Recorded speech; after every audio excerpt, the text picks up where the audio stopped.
Pode ser. Live da série, mais uma live da série Diálogo Ambiental Constitucional Internacional. Hoje eu pretendo ficar como mediadora e a doutora Deise Braga e a Carol irão falar aqui sobre um tema muito importante para as famílias e deixar claro alguns pontos do que realmente é homeschooling, o que é aula remota. Então, com a palavra a doutora Deise Braga, que é doutora em mediação, professora da Unifor e da Comissão Científica do Diálogo Ambiental Constitucional Internacional. Então, é um prazer estar aqui com você, Deise, hoje. É um prazer todo meu.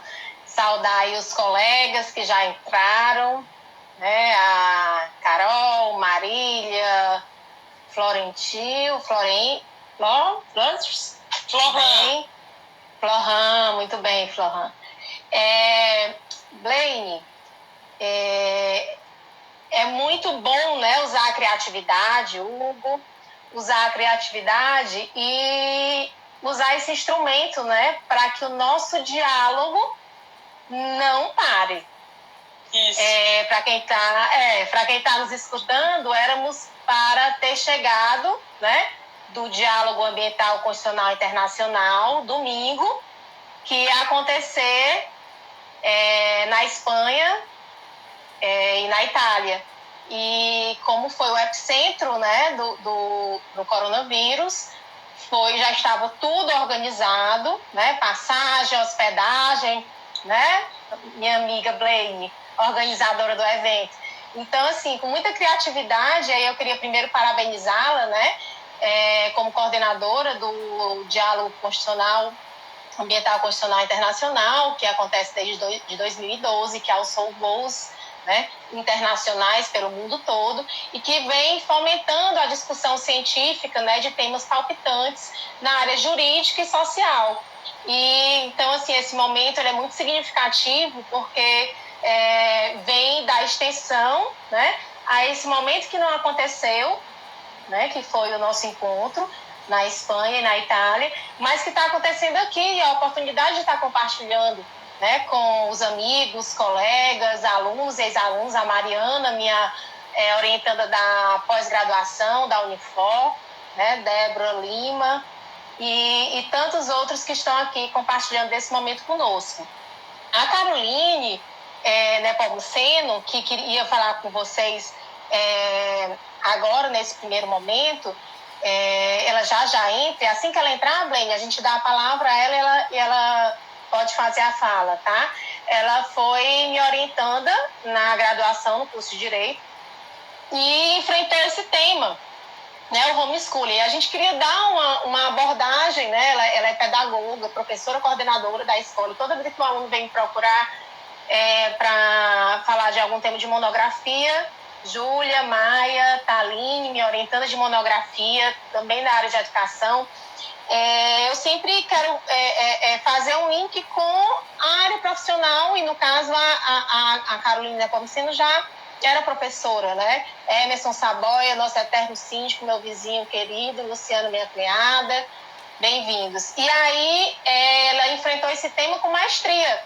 Zacarias me orientando, monitor, aluno de 5 disciplinas, está sempre ao meu lado aqui na caminhada das pesquisas jurídicas. E aí resultou numa monografia que, inclusive, a professora Blaine participou, né, Blaine? Da banca de monografia da aluna, isso. E aí resultou num artigo científico que está, né, em trâmite para ser aprovado numa revista Qualis A1. Né? Quem sabe que é da área acadêmica sabe a importância que tem, né, você escrever, pesquisar, escrever e publicar, né, ladeada por 2 professoras doutoras, então a ex-aluna que está aqui conosco, continuando suas atividades, né, e isso é que importa, a gente realmente dá continuidade às nossas pesquisas com os nossos alunos, principalmente aqueles que se destacam, né. Vamos, nada da Carolina? Não, ela não vai poder entrar você estando. Então a gente vai ter que inverter. Não, a gente... Certo. Então é o seguinte, a Caroline ia falar da diferença entre homeschooling, EAD e ensino remoto, tá? Eu vou dar uma palavra breve, acho que ela pode complementar depois, como pedagoga, professora coordenadora da escola do ensino médio, escola estadual, depois no momento da fala dela. Mas eu vou falar porque é preciso a gente saber qual a diferença, né? E por que se falou de homeschooling e pandemia? Porque é o seguinte, eu posso falar de homeschooling dentro de uma característica histórica, né? Aquele movimento que se iniciou na década de 70 nos Estados Unidos, do pedagogo, escritor John Holt, e aí realmente homeschooling como uma aprendizagem desenvolvida em casa, sob a supervisão, coordenação dos pais, tá? Da família, e sob a fiscalização do Estado. Esse é o homeschooling estrito sensu. Mas a gente pode falar de homeschooling com o sentido da palavra, né? de educação domiciliar, né? Ou ensino domiciliar como algo lato sensu. Então, todo tipo de ensino, educação domiciliar pode ser chamado de homeschooling. Mas no estrito sensu seria esse movimento que se iniciou na década de 70 e que hoje se expande pelo mundo, né? Daisy, onde tem homeschooling hoje? Né? Eu estou aqui com a tela do computador e separei aqui dados da Associação Nacional de Educação Domiciliar, ANED, que traz os países que utilizam homeschooling, que é minha mãe, linda, saudade. Estados Unidos, Canadá, Colômbia, Chile, Equador, Paraguai, Portugal, França, Itália, Reino Unido, Suíça, Bélgica, Holanda, Áustria, Finlândia, Noruega, Rússia, África do Sul, na Ásia, Filipinas e Japão, e na Oceania, Austrália e Nova Zelândia. Bem, esses são os países que estão cadastrados na Associação Nacional de Educação Domiciliar, certo? Então, é fato, ela existe, tá? E como se deu aqui no Brasil, tá? Então, a gente vai eu vou entrar com a fala, Lares, Vitor, eu vou entrar com a fala aqui do homeschooling especificamente, tá? Aí depois a Caroline fala do ensino à distância e do ensino remoto e faz a diferença. Só para destacar que hoje, por exemplo, na educação superior, na Unifor, professora Blaine, a gente está aplicando o ensino remoto, que é o ensino que o professor está naquele mesmo horário, ministrando aquela disciplina com suas metodologias de ensino, aplicando a sua avaliação de forma personalizada para aquela turma.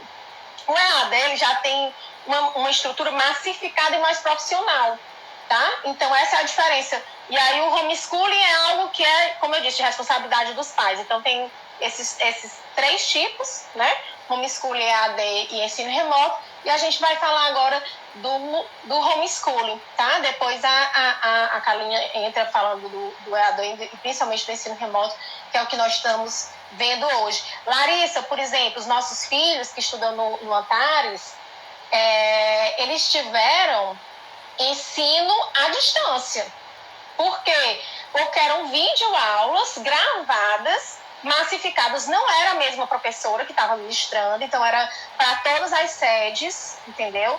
Então não era no mesmo tempo, em tempo real, tá? Então era realmente ferramentas para ensinar à distância. Enquanto a gente na Unifor tem feito o ensino remoto. A gente vai lá 5 horas, abre, né, a aula, conversa com os alunos. E muitas vezes tem sido misto, né? Algumas professoras, por exemplo, eu preferi em alguns momentos gravar umas aulas, porque fica mais produtivo, né? E aí boto essa aula ao vivo disponível para os alunos e depois me coloco à disposição, né? Ai, que legal, estou no Antares, né? Colégio maravilhoso, cheio de tarefas.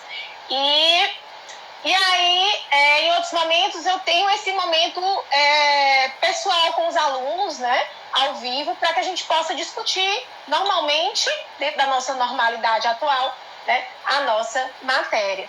Bem, então, continuando, né? Argumentos a favor do homeschooling. Posso dizer, viu, amiga, que eu sou contrário ao homeschooling. Diz aí, você é contrário a favor? Não, eu não tenho mais filho menor, minha filha tem 30 anos, e eu sou totalmente contra o homeschooling. Mas você é bravo? Eu não moro na Europa, eu tenho uma realidade e eu tenho que me adequar a ela. Então, o transplante de costumes de um continente para o outro, ou, porque você falou aí de Ásia, né? Ou também de países, o bloco europeu para o Brasil, a gente tem que se lembrar do oceano que separa. E esse oceano é de condições culturais, condições econômicas, condições estatais, condições emocionais. Então, é toda uma questão que envolve direito de personalidade, equilíbrio dos pais. Nós temos um país com índice de violência doméstica altíssimo e que aumentou na pandemia, no isolamento. Então, eu sou contra também desse. Muito bem. Mas vamos para os argumentos a favor, né? Já que o debate científico exige que a gente traga, né, os pontos e os contrapontos. Então, argumentos a favor, né? De fato, a baixa qualidade escolar, né? Ela é fato, e foi inclusive o que motivou inicialmente o movimento da década de 70 nos Estados Unidos. Tá? Isso é fato, ela continua, realmente, principalmente a educação pública, né? Ela não tem a qualidade que se espera dentro da formação integral, né, da criança e do adolescente. Outro argumento favorável ao homeschooling, que é utilizado, né, pelos defensores, é orientar os filhos nos seus preceitos, né, religiosos e morais. Então, eu quero que o meu filho, né, eu quero evitar que o meu filho seja doutrinado pelo Estado, tá? E eu que vou formar a moral, o caráter. E aí, o Antares, ele tem essa particularidade, né, que ele forma a moral de forma genérica, mas ele não é um colégio religioso.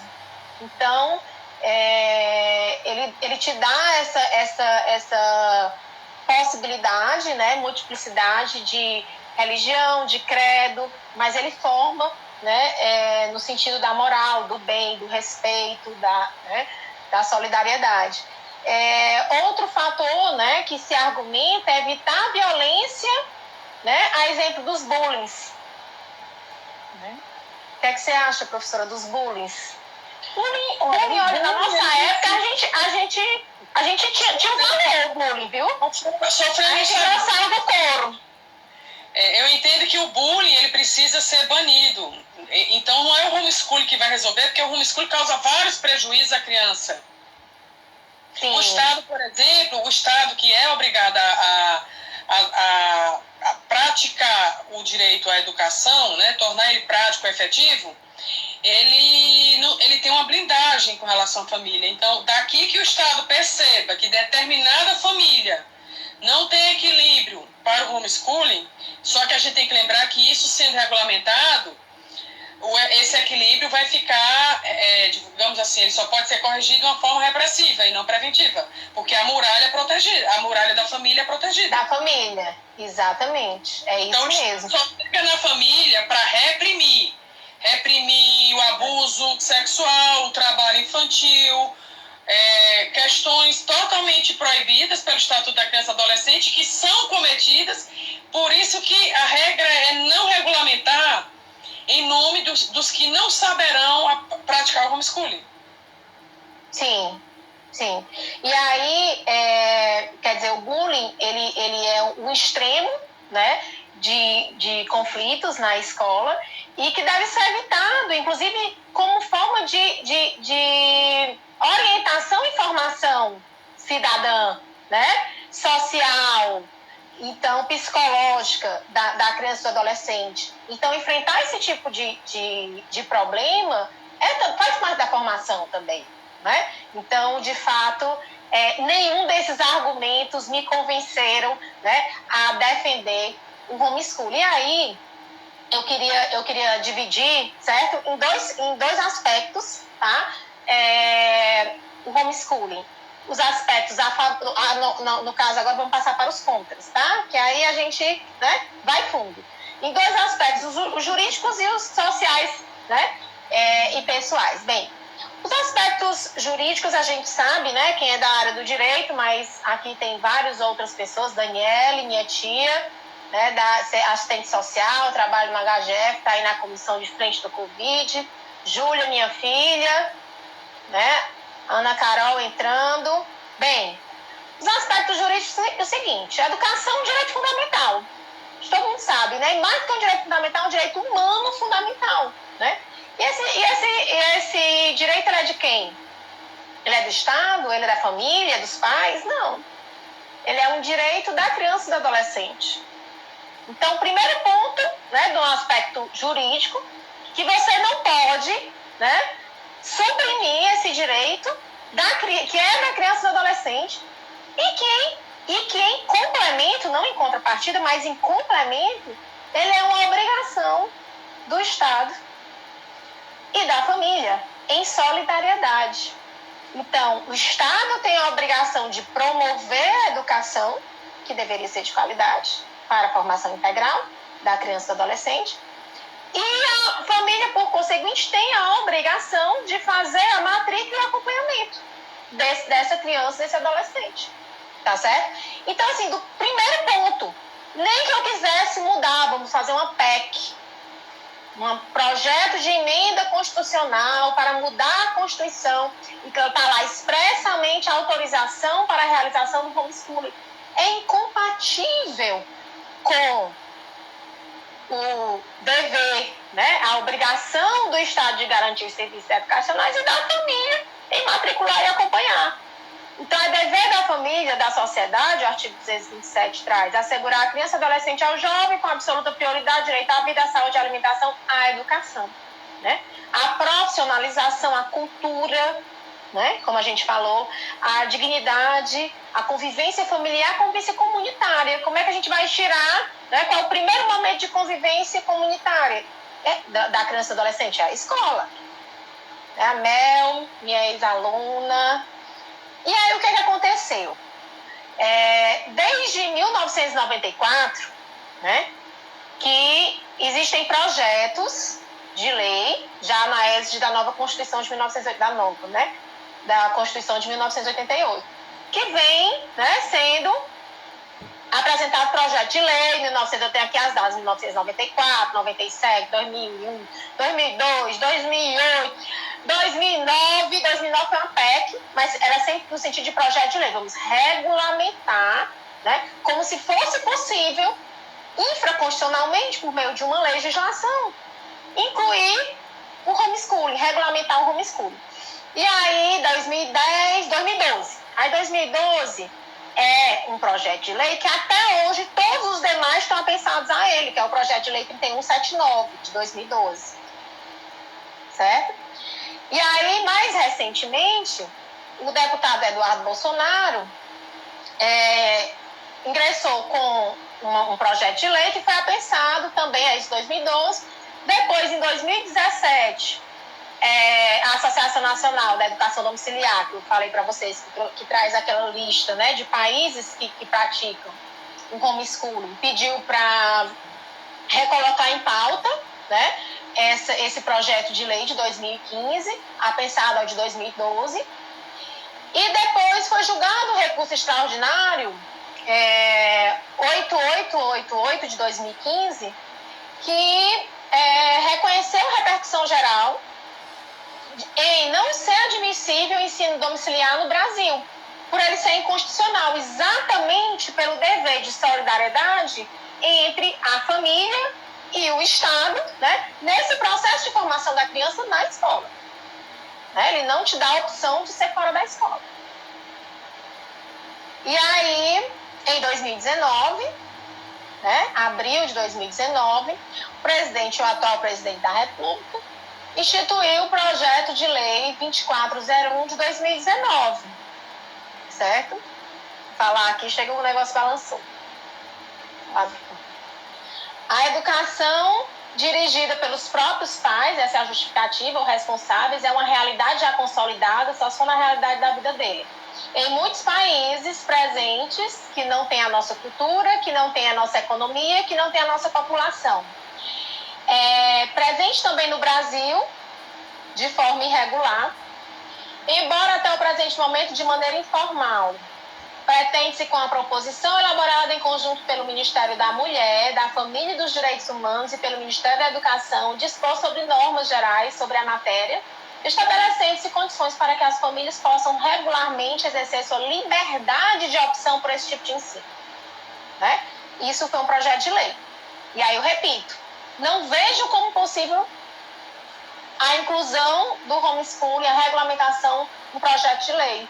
Por quê? Porque a lei não pode se sobrepor à Constituição e a Constituição é clara, né, em falar da obrigação solidária do Estado e da família e o direito fundamental humano à educação, à escola de qualidade, né, da criança e do adolescente. Enfim, do ponto de vista, tá, normativo, do ponto de vista jurídico, considerando que nós temos na Constituição, na Lei de Diretrizes e Bases da Educação Nacional, considerando o Estatuto da Criança e do Adolescente, não vejo possível, tá, a regulamentação do meio de lei. Tá?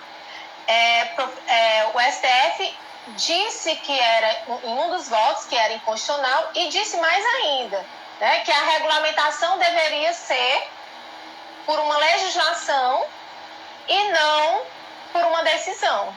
Ele tanto criticou, tá, Carla, o aspecto formal, que é um instrumento, que não é por uma decisão do STF, como criticou o aspecto material, que é a obrigação solidária do Estado e da família em promover essa educação, esse ensino. Bem, então, dando continuidade. Oi, Rafael Bezerril. E aí, estamos falando aqui do homeschooling, aspectos jurídicos. Então, concluindo os óbices jurídicos, entendo que a única opção, tá, a única possibilidade que nós temos para regulamentar o homeschooling seria uma PEC, como já aconteceu, tá? Mas hoje não tramita PEC, tramita um projeto de lei para regulamentar. Então, o meu entendimento, e considerando o prejuízo, que a gente vai falar agora dos aspectos sociais e psicológicos do homeschooling, é que deveria haver, sim, uma PEC com a inclusão na Constituição expressa da proibição do homeschooling. Aí fecharia a questão. Não haveria mais a dúvida, né? Nem da instrumentalidade, se é por meio de lei infraconstitucional ou é por meio de uma emenda constitucional, né? Se autoriza, se não autoriza. Bem, no momento em que eu obrigo o Estado a promover uma educação, escola, e obriga a família a matricular o seu filho, não vejo como ter brecha de lei se não for por essa reforma constitucional e, consequentemente, após uma legislação que venha a regulamentar. Aí sim. Mas como vejo que não é, né, favorável à educação e à formação integral da criança e do adolescente, né, no contexto brasileiro que nós vivemos, entendo que para acabar com essa celeuma seria, né, uma PEC, uma emenda constitucional. Oi, Flávio. Uma emenda constitucional, tá, com a vedação expressa do homeschooling. E aí fecharei a questão. Né? Professora Deise, só complementando, primeiro, onde está escrito, qual é o livro de cabeceira que diz que as famílias norte-americanas são famílias estruturadas? O índice de adolescentes que entram nas escolas armados, que aí é um país armado, é um país que comercializa arma e boa parte da sua economia é com a venda de arma. Qual é o exemplo que os norte-americanos podem dar em termos de homeschooling? O que é que eles estão formando? A regulamentação deveria ser por uma legislação e não por uma decisão. Ele tanto criticou, tá, Carla, o aspecto formal, que é um instrumento, que não é por uma decisão do STF, como criticou o aspecto material, que é a obrigação solidária do Estado e da família em promover essa educação, esse ensino. Bem, então, dando continuidade. Oi, Rafael Bezerril. E aí, estamos falando aqui do homeschooling, aspectos jurídicos. Então, concluindo os óbices jurídicos, entendo que a única opção, tá, a única possibilidade que nós temos para regulamentar o homeschooling seria uma PEC, como já aconteceu, tá? Mas hoje não tramita PEC, tramita um projeto de lei para regulamentar. Então, o meu entendimento, e considerando o prejuízo, que a gente vai falar agora dos aspectos sociais e psicológicos do homeschooling, é que deveria haver, sim, uma PEC com a inclusão na Constituição expressa da proibição do homeschooling. Aí fecharia a questão. Não haveria mais a dúvida, né? Nem da instrumentalidade, se é por meio de lei infraconstitucional ou é por meio de uma emenda constitucional, né? Se autoriza, se não autoriza. Bem, no momento em que eu obrigo o Estado a promover uma educação, escola, e obriga a família a matricular o seu filho, não vejo como ter brecha de lei se não for por essa reforma constitucional e, consequentemente, após uma legislação que venha regulamentar. Aí sim. Mas como vejo que não é, né, favorável à educação e à formação integral da criança e do adolescente, né, no contexto brasileiro que nós vivemos, entendo que para acabar com essa celeuma seria, né, uma PEC, uma emenda constitucional, oi Flávio, uma emenda constitucional, tá, com a vedação expressa do homeschooling. E aí fecharia a questão. Professora Deise, só complementando, primeiro, onde está escrito, qual é o livro de cabeceira que diz que as famílias norte-americanas são famílias estruturadas? O índice de adolescentes que entram nas escolas armados, que aí é um país armado, é um país que comercializa arma e boa parte da sua economia é com a venda de arma. Qual é o exemplo que os norte-americanos podem dar em termos de homeschooling? O que é que eles estão formando? Os pais estão formando que tipo de adolescente? Segundo ponto, os países da Europa, a cultura é de ter 1 a 2 filhos. Se a gente fosse levar em consideração os pontos positivos do homeschooling e transplantar isso para o Brasil, essa cultura de tirar a criança da escola, o verbo é tirar, ou proibi-la de ir em algum momento da vida, da fase inicial dos 3, 4 anos. E optar pelo homeschooling, os europeus, eles não têm mais de 2 filhos em regra, mas é por opção. Então, uma coisa é o homeschooling com 1 filho, outra coisa é o homeschooling com 2, 3 filhos. É preciso uma economia que a mãe não trabalhe, né? Então a mãe vai voltar ao século XIX e ela não vai trabalhar. Ou então o pai não trabalha. Alguém tem que deixar de trabalhar para fazer o papel da escola. Isso. Bem, aí, Blaine, você entrou exatamente... a gente acabou de fechar, né, os aspectos jurídicos, legais, a forma, a matéria, etc. E agora, com a sua fala, é exatamente o que a gente vai debater agora dos aspectos sociais, né? Quando falávamos aqui dos países, eu acho que chamou a atenção, não sei se chamou a atenção de vocês, né? Países desenvolvidos, fora alguns aqui da América do Sul, né, como Equador, Paraguai, mas França, Portugal, Itália, Reino Unido, Suíça, Bélgica, Holanda, Áustria, Finlândia, Noruega, certo? Então, países com características bem díspares, né, em relação à nossa dimensão territorial, cultural,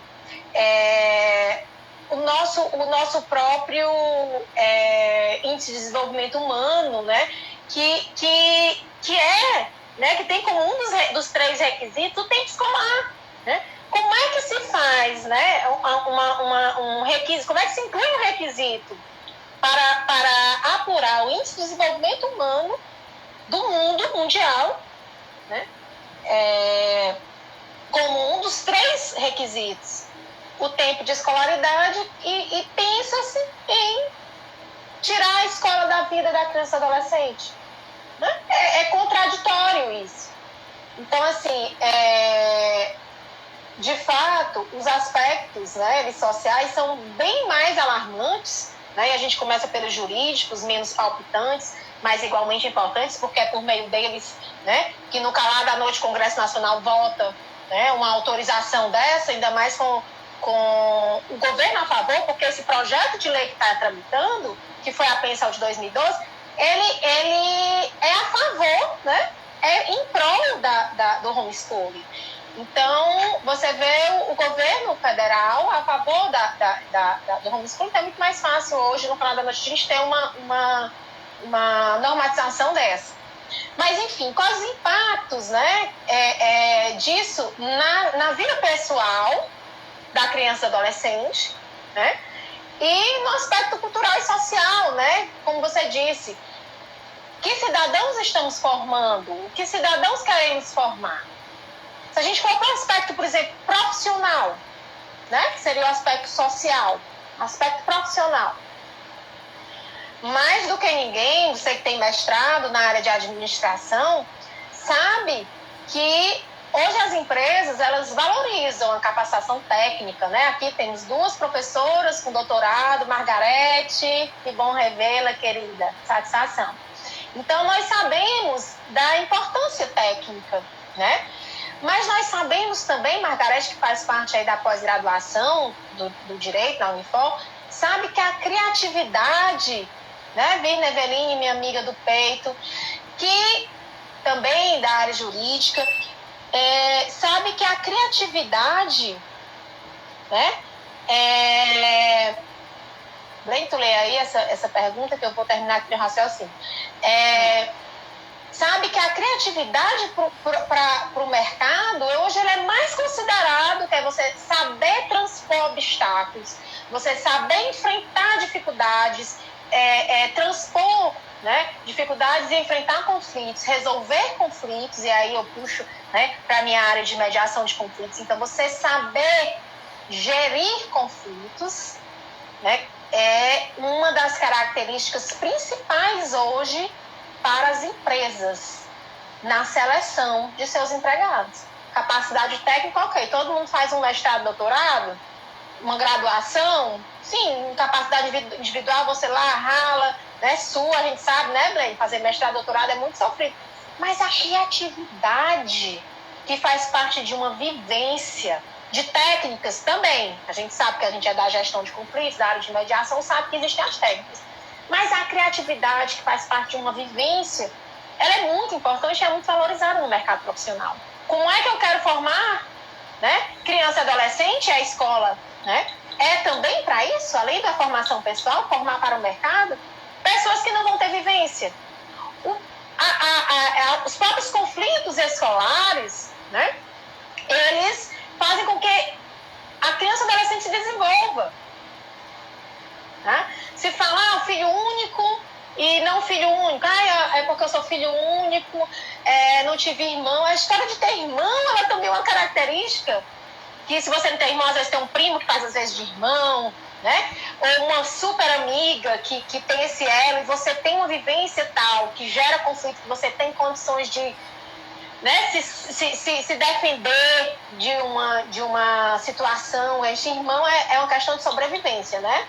Então, a gente cria, né, constrói na socialização, né, essas experiências que vão dar suporte para você, adulto, você na sua juventude, se colocar no mercado, né, e na vida. Eu estou falando aqui de mercado, né, mas é na vida também. Então, essas vivências, elas formam. Então, a questão da socialização para o mercado de trabalho, ela é fundamental, né? O desenvolvimento de como lidar com pressões sociais, né? De como lidar com conflitos, ela é de suma importância, se é desenvolvida na escola, no momento da socialização, né? Então, essa competência técnica, a competência comportamental de enfrentar conflitos e situações adversas, ela é de suma importância, e ela tem esse núcleo de formação na escola, né? Então, a gente já sabe que para o mercado a pessoa vai ficar, né, deficiente, sem dúvida nenhuma. E aí, um ponto que tu tocaste, Blaine, que foi a questão da violência, né, do abuso sexual. A gente tem dados do Ministério da Saúde, um levantamento de 2011 a 2017, que traz a avaliação das características, né, da violência sexual contra crianças, que quase 70%, 69,2% ocorreram nas residências. E aí a escola, nesse momento, e aí só 4,6% dessa violência sexual ocorreu na escola, tá? Então, bullying versus violência, tá? Sexual. Né? O bullying a gente combate, a gente transforma aquela criança e adolescente que está fazendo bullying, protege, né? Empodera aquela criança que está sofrendo bullying, ou seja, a gente supera as dificuldades e cresce na adversidade, enquanto no combate à violência fica de fora, né? Uma violência que se mostra, né, com praticamente 70% de concorrência em casa. Então, como é que ela vai ser combatida se essa criança for adolescente está isolada no lar? Como é que vai ficar sabendo? Como é que o Estado vai ficar sabendo que aquela criança está sofrendo abuso? Né? Então, outra ferramenta da escola é o combate à violência. É nas escolas que as violências sexuais elas são identificadas, né, e são combatidas.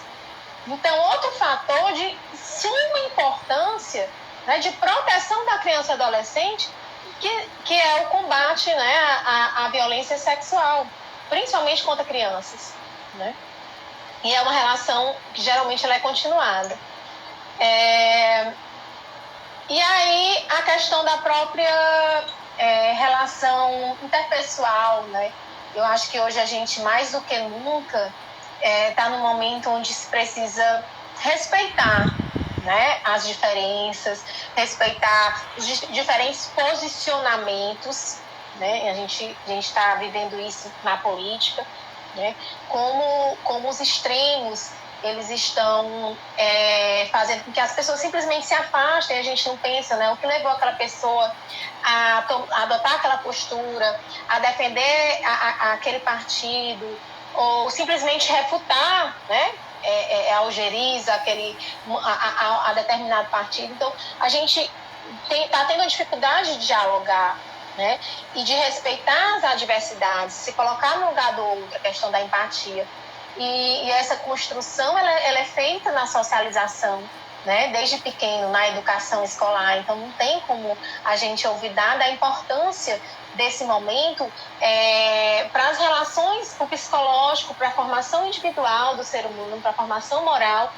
E aí, eu acho que não há nenhum prejuízo para aqueles que defendem o homeschooling de fazer uma complementação. Se o meu objetivo é formar nos meus valores, ter uma formação complementar, integral, faça, complemente. A escola é meio período.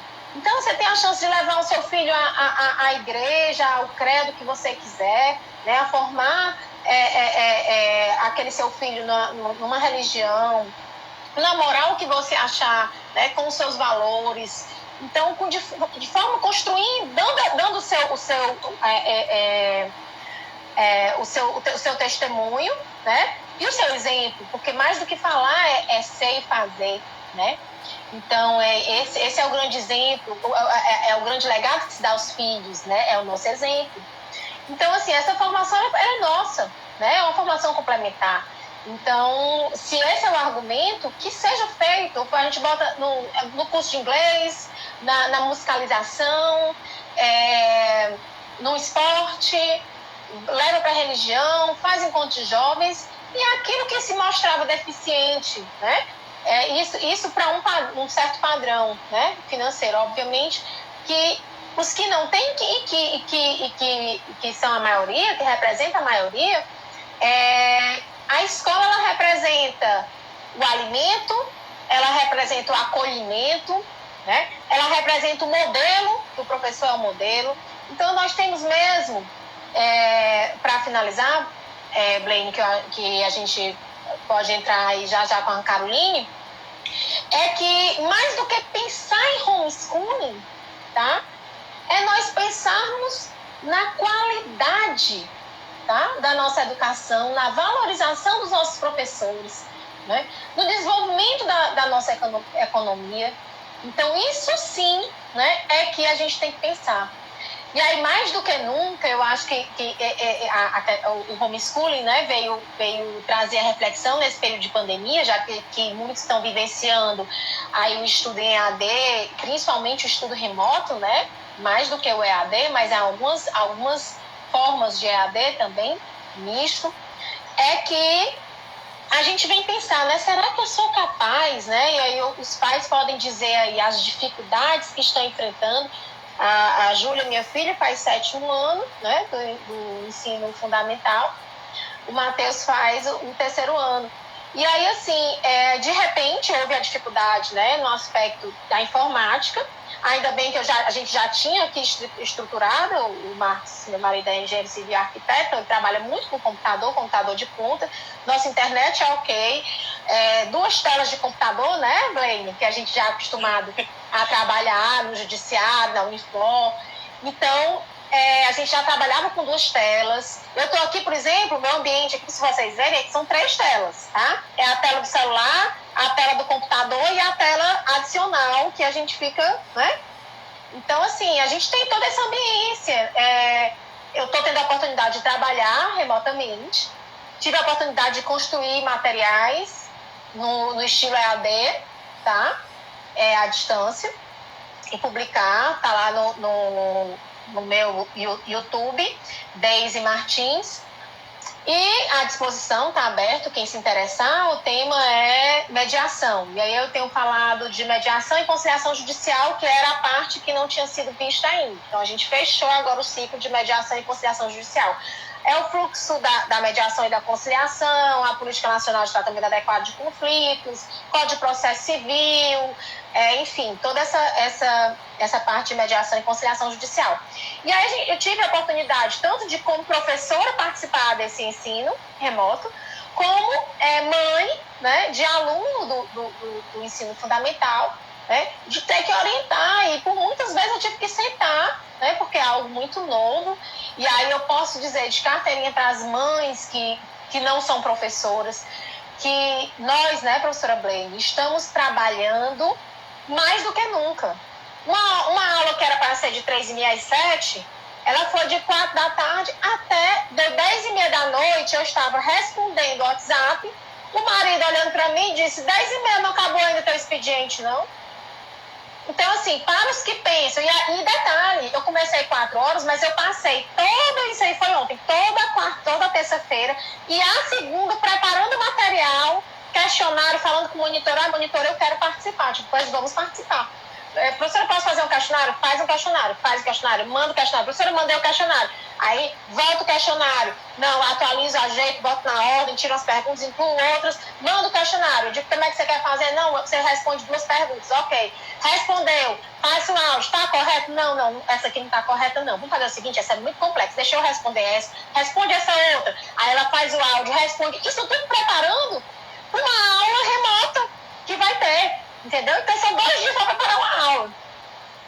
Então, assim, nós, professores, valorizem os professores. Para a gente se adaptar a esse ensino remoto, nós estamos trabalhando muito, superando obstáculos, se superando, né? Então, valorizem. Esse desconto, ele é um desconto que é feito em prol do consumidor, para afagar, né, a necessidade, custear os gastos, né, que eles estão tendo com o aluno, com o filho em casa. Ele é necessário, ele é justo, né? Mas, em contrapartida, a Unifora não diminuiu nem R$1 do professor, né? Pelo contrário, tem nos dado suporte, tem chegado junto. Então, o professor que tem mais dificuldade, o outro professor solidariamente vai, chama os seus alunos, empresta suas aulas, chega junto. Então, assim, essas aulas remotas, elas estão sendo um verdadeiro exemplo de solidariedade e de empatia. Impressionante. Eu nunca me senti tão acolhida e assim, tão próxima, tá, da universidade, dos colegas. Em contraponto, para os pais, eu estou falando isso como professora, para os pais, né, está sendo muito difícil. Eu tenho uma situação muito cômoda. Ah, Deise, a tua situação é muito cômoda. É mesmo. É mesmo porque nós temos o suporte tecnológico aqui, tá tudo ok, tá? Não tivemos nenhuma dificuldade. Né? Cada um com seu computador, de manhã era uma graça. Eu cheguei a bater foto de cada um no computador na tela, assim, era de manhã todo dia. Né? É porque agora já estão... o Antares deu férias em maio. E tem a questão também de sermos, né? Sabemos o conteúdo, saber orientar. Então, estamos em casa, eu não estou na comissão de frente, né? Como o Rafael Bezerril estava aqui, que é da saúde, Daniele da saúde, que está dando seus plantões, que tem que sair de casa para trabalhar, né? O pessoal da alimentação, né? Dos escritórios, Virna Eveline, que continua trabalhando, mesmo que remotamente. Então, assim, eu estou trabalhando, mas eu estou em casa também. Então, fica mais difícil, a gente não para. Ainda bem, né? Que sou muito grata pela oportunidade, né, de continuar com a minha profissão, com a minha renda, continuar no meu contato com meus alunos, que me realiza, me nutre. Mas é difícil, gente, é muito difícil. Então, é um retrato que com todo o nosso suporte, você imagina, todo o nosso suporte não é homeschooling, eu não estou ensinando, eu estou dando um acompanhamento, um suporte às aulas. Quem está promovendo as aulas é a escola, né? Então, eu estou só no auxílio dos meus filhos, e mesmo assim, com toda a capacidade técnica, com todo o suporte tecnológico, é muito difícil. Tá? E estamos sentindo muita falta dessa socialização. Eu digo que quando acabar este negócio, mesmo que a gente não consiga voltar, a gente vai se encontrar, eu digo, ninguém vai sair do grupo. E eu vou dar um abraço em cada um, porque a gente sente falta, né, amiga? Do nosso café, né, dos intervalos, das nossas conversas, do nosso bom dia, do nosso abraço. Então, assim, realmente essa socialização ela é muito necessária. Somos um ser social, né? E por tudo que foi visto, por uma questão jurídica de instrumento, por uma questão social, por uma questão cultural, por uma questão de condições, né, econômicas mesmo, por uma questão pessoal, psicológica, de formação cidadã, de conseguir transpor os obstáculos, de administrar e gerir conflitos. Então, por tudo isso, o homeschooling, acredito, está fora da nossa realidade. O que nós temos, sim, é o dever de acompanhar e promover a educação de qualidade dentro das condições de cada um. Isso, sim. O resto é resto. O resto a gente pode jogar do lixo. Vamos arquivar esse projeto de lei aí que, dentro da nossa realidade, essa tal liberdade aí não vale, não. Obrigada, professora Deise. Excelente live. E agora a gente dá continuidade. Você tem que sair da live para poder a Carolina pedir para participar. Muito obrigada. Uma rica discussão e não ao homeschooling no Brasil. Não ao homeschooling. Sim. Minha amiga, mais uma vez agradeço a oportunidade, né? É realmente uma forma criativa de continuarmos o diálogo, né, ambiental, constitucional, internacional. E logo mais, ano que vem, a gente alça nossos voos, né, aí pelo mundo afora, fazendo nossas discussões acadêmicas, sociais, né? E conte comigo, lhe admiro muito pelo seu trabalho, pela coordenação do diálogo, que é um evento realmente nacional e internacional de grande importância, né, para a academia. Um grande abraço a todos. Obrigada por fazer parte dele. Eu que agradeço. Gratidão minha.